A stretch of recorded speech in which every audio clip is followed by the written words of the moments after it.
जय हिंद, जय भारत, जय वाणिज्य।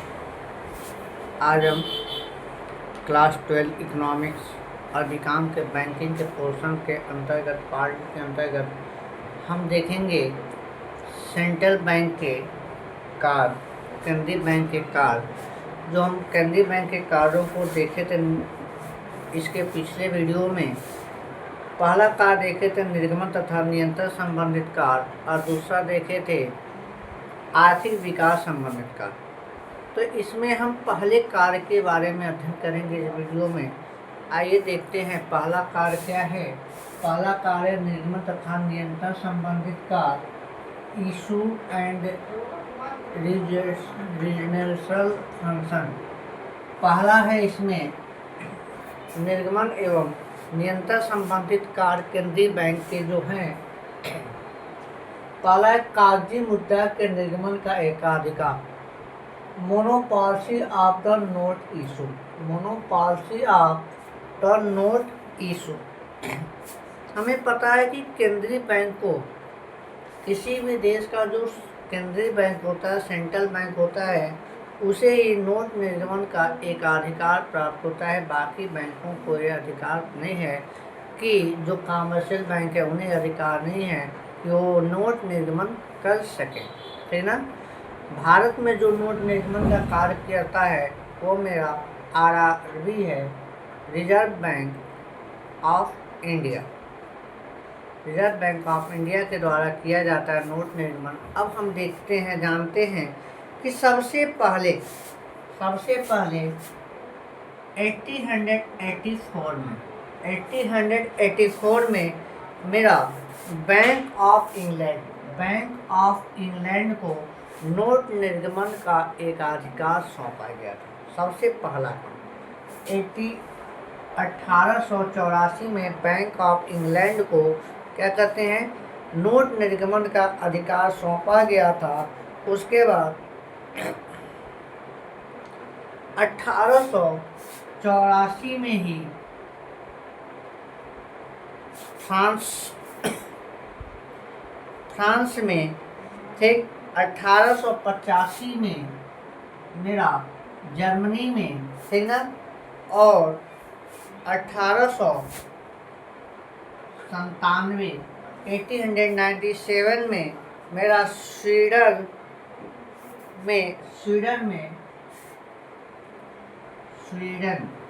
में जो केंद्रीय बैंक थे।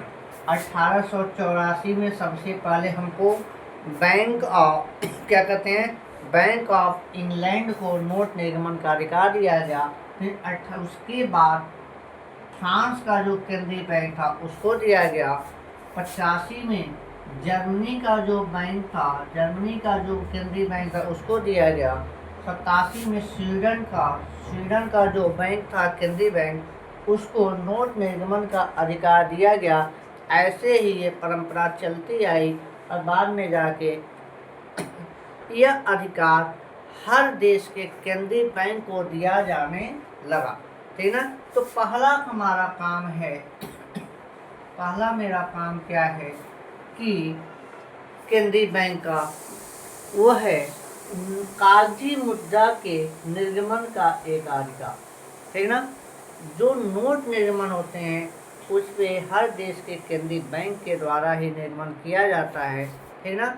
अब देखिए ऐसा करने से होता क्या है। ऐसे करने से पहला लाभ मेरा होता है, मुद्रा प्रणाली में एकरूपता आती है। जो मुद्रा प्रणाली मेरी होती है, कागज़ के जो नोट होते हैं वह एक समान, एक रूप पूरे देश में चल रहे होते हैं।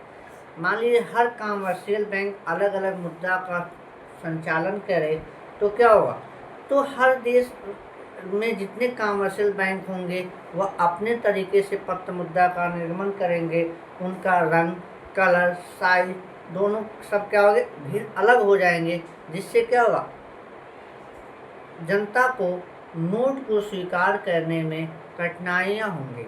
तो सबसे पहली विशेषता क्या है, कागजी नोटों के एकाधिकार होने से मुद्रा प्रणाली में एकरूपता मतलब समानता होती है। दूसरा है, पत्र मुद्रा पर नियंत्रण रखना सरल हो जाता है। जो मेरा पत्र मुद्रा है, कागजी पेपर मनी है, उस पर नियंत्रण करना आसान ही होती है। क्यों?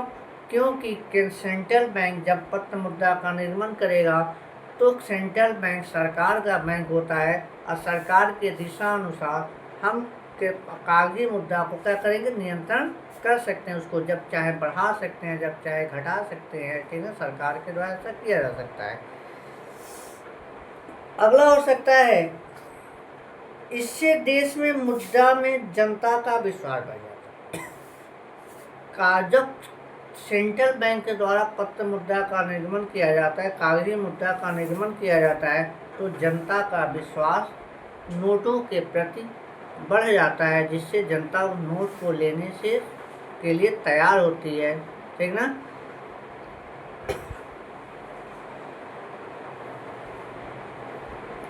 अब आते हैं, दूसरा है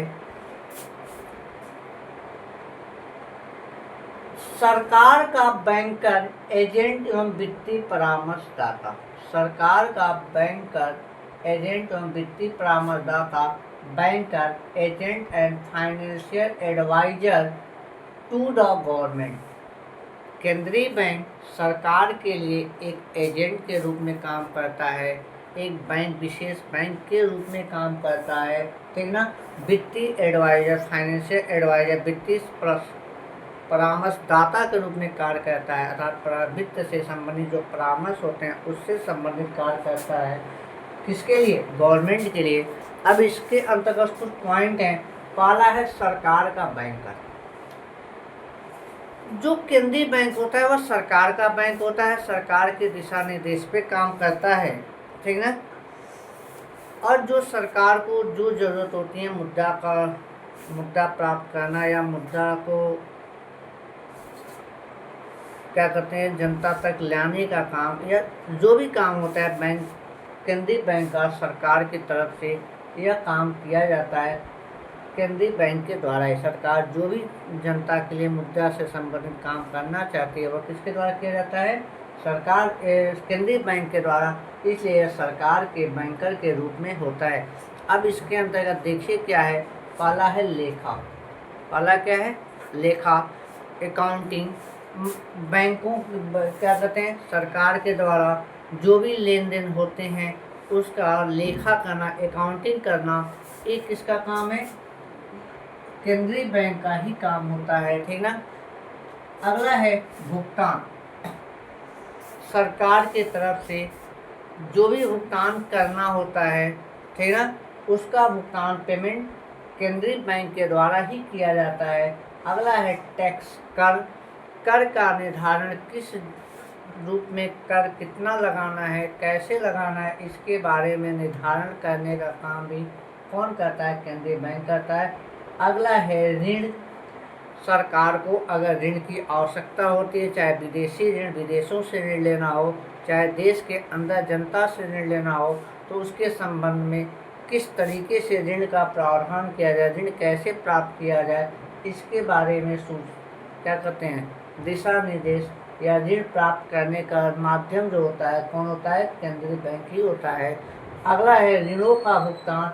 विदेशी ऋण हो चाहे देश के अंदर का ऋण हो, उस सरकार के द्वारा लिया गया हो, उसका भुगतान किस प्रकार से किया जाएगा, इसका भी, इससे संबंधित कार्य भी केंद्रीय बैंक का ही, सेंट्रल बैंक का ही होता है। अगला है सरकार को उधार। केंद्रीय बैंक का एक सबसे महत्वपूर्ण कार्य होता है, जब सरकार को पैसे की आवश्यकता होती है तो वह केंद्रीय बैंक से सीधे तौर पे क्रेडिट के रूप में, उधार के रूप में पैसा प्राप्त कर सकता है। ये चीज़ें सरकार के बैंकर के कार्य के रूप में आती हैं। मतलब सरकार के बैंक के रूप में लेखा, भुगतान, कर, ऋण और ऋणों का भुगतान सरकार को उधार के रूप में काम करता है ये केंद्रीय बैंक। इसलिए वह सरकार का क्या है? बैंकर या सरकार का बैंक है, ठीक ना। अगला बी और है, दूसरे का बी है सरकार के प्रतिनिधि के रूप में कार्य। सरकार के प्रतिनिधि के रूप में कार्य।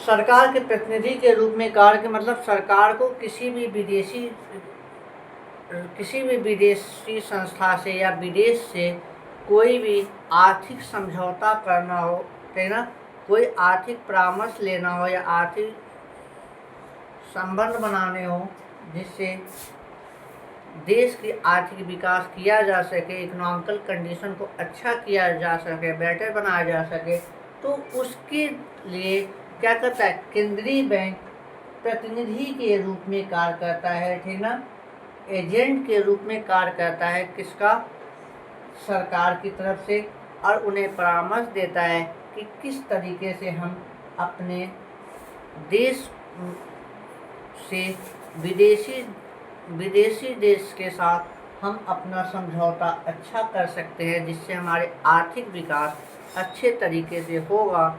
ये काम भी मेरा किसका है, केंद्रीय बैंक का होता है। अगला है सरकार के आर्थिक परामर्शदाता के रूप में, ठीक ना, फाइनेंशियल एडवाइजर के रूप में भी केंद्रीय बैंक का ही कार्य है कि वह सरकार को क्या करता है, आर्थिक परामर्श देता है कि औद्योगिक हो चाहे व्यापारिक हो, सरकार के ये परामर्श देता है कि औद्योगिक विकास किस तरीके से किया जा सकता है, ठीक, या फिर कोई व्यापारिक समझौता करना हो जिससे देश का आर्थिक विकास हो सके, इसके बारे में परामर्श देने का काम है केंद्रीय बैंक का। इसलिए मेरा यह केंद्रीय बैंक का दो काम आपने देखा कि निर्गमन एवं नियंत्रण संबंधित कार्य के अंतर्गत दो काम कार्य और हैं, उसको भी हम देखते हैं। आइए,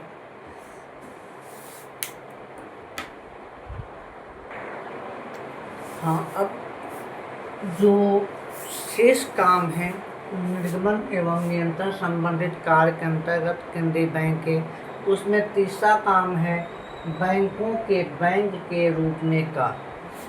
केंद्रीय बैंक बैंकों के बैंक के रूप में कार्य करता है, मतलब जो कमर्शियल बैंक हैं देश के अंतर्गत उन पर नियंत्रण रखता है, ठीक ना। CRR कैश रिजर्व रेशियो नगद आरक्षण अनुपात पर नियंत्रण रखता है, ठीक ना। रेपो दर रिवर्स रेपो दर पर नियंत्रण रखता है, जिससे देश में व्यापारिक बैंकों पे क्या कहते हैं, नियंत्रण होने के कारण जो मुद्रा का प्रसार है और उसका संकुचन है वह आपका स्थायित्व रूप से बना होता है, जिससे देश में आर्थिक समस्या की स्थिति उत्पन्न नहीं होती है। ये काम मेरा किसका है, केंद्रीय बैंक का है। इसलिए बैंकों के बैंक के रूप में कार्य केंद्रीय बैंक करता है। अगला है अंतिम ऋणदाता के रूप में कार्य। अंतिम ऋणदाता के रूप में कार्य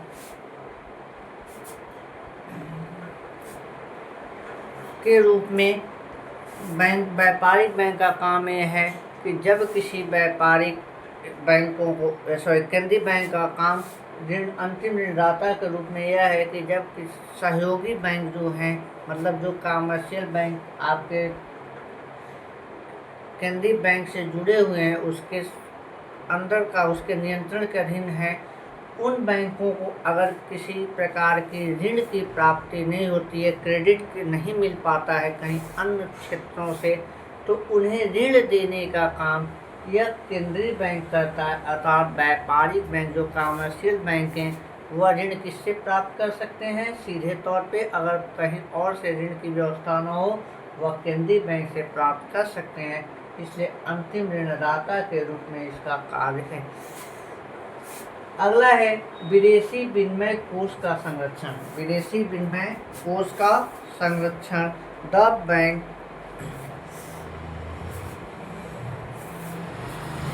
विदेशी विनिमय कोष का संरक्षण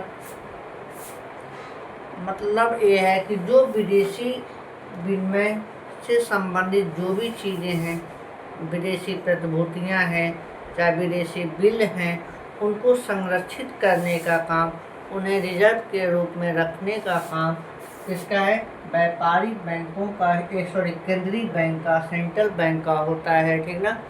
अगला है समाशोधन गृह का काम।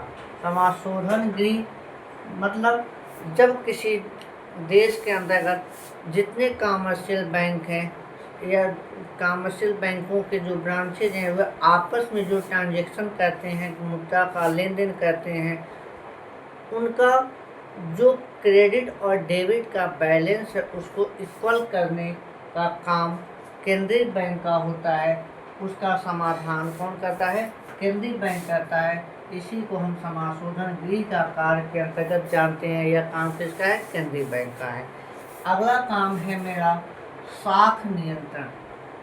साख नियंत्रण मतलब किसी देश में क्रेडिट से संबंधित जो भी नियंत्रण करना है वह केंद्रीय बैंक का है। कि मतलब किस प्रकार से हम CRR मतलब कैश रिजर्व रेशियो या रिवर्स रेपो दर या रेपो दर को किस प्रकार से नियंत्रित करें, कितना बढ़ाएं या कितना घटाएं कि देश के अंदर क्या करते हैं, क्रेडिट का विस्तार हो या क्रेडिट के विस्तार को संकुचित किया जा सके, रोका जा सके। इस जो काम होता है केंद्रीय बैंक का ही होता है, साख नियंत्रण करने का काम। अगला है अन्य कार्य, अदर फंक्शन के अंतर्गत इन सब 6 जो कार्य देख रहे हैं उनके बाद भी कुछ अन्य काम करते हैं केंद्रीय बैंक। वह काम कौन सा है? पहला है आंकड़ों के संग्रहण और प्रकाशन करना। अर्थव्यवस्था में जो भी फाइनेंशियल आंकड़े हैं, डाटा हैं, उनको एकत्र करना और उसको प्रकाशित करने का काम केंद्रीय बैंक का होता है। अगला अंतर्राष्ट्रीय संस्थाओं का प्रतिनिधित्व करना। जो अंतर्राष्ट्रीय संस्थाएं होते हैं उनका प्रतिनिधि के रूप में कार्य करता है केंद्रीय बैंक। अगला है विनियोग हेतु अर्थ प्रबंध करना। अगर कहीं पैसा इन्वेस्ट करना है, धन इन्वेस्ट करना है, उससे संबंधित कार्य, उसको धन को प्राप्त करने का काम कौन करता है? केंद्रीय बैंक करता है। अगला है जमा बीमा सुरक्षा का कार्य करना। जमा बीमा सुरक्षा मतलब जनता से जमा के रूप में धन प्राप्त करके, ठीक है, उन्हें सुरक्षित रखने का काम या उन्हें बीमित क्या कहते हैं, उन्हें सुरक्षा प्रदान करने का काम, इंश्योरेंस के रूप में रखने का काम भी क्या कहते हैं? बैंक का है, जो काम ऐसे बैंक के माध्यम से कराता है। अगला है आर्थिक समस्याओं के चिंतन का कार्य। आर्थिक समस्याएं किसी देश की सीमा के अंतर्गत, ठीक है, जिस देश का केंद्रीय बैंक है उसका ये भी काम है कि देश में जो भी आर्थिक समस्याएं उत्पन्न हो रही हैं उस पर चिंतन करेगा, मनन करेगा और उस समस्या को समाप्त करने के बारे में क्या कहते हैं, पूरा प्रयास करेगा, जिससे आर्थिक समस्या देश की सीमा के अंदर से अर्थात देश के अंदर से समाप्त हो जाए। ये आपका केंद्रीय बैंक के कार्य हैं, ठीक ना, जो निर्गमन तथा नियंत्रण संबंधित कार्य के अंतर्गत आते हैं। अगला जो सेकंड स्टेप है आर्थिक विकास संबंधित कार्य। आर्थिक विकास संबंधित कार्य इसको हम नेक्स्ट वीडियो में देखेंगे। आशा करते हैं कि ये वीडियो आपको पसंद आया होगा। नेक्स्ट वीडियो में मिलते हैं। जय हिंद, जय भारत, जय वाणिज्य।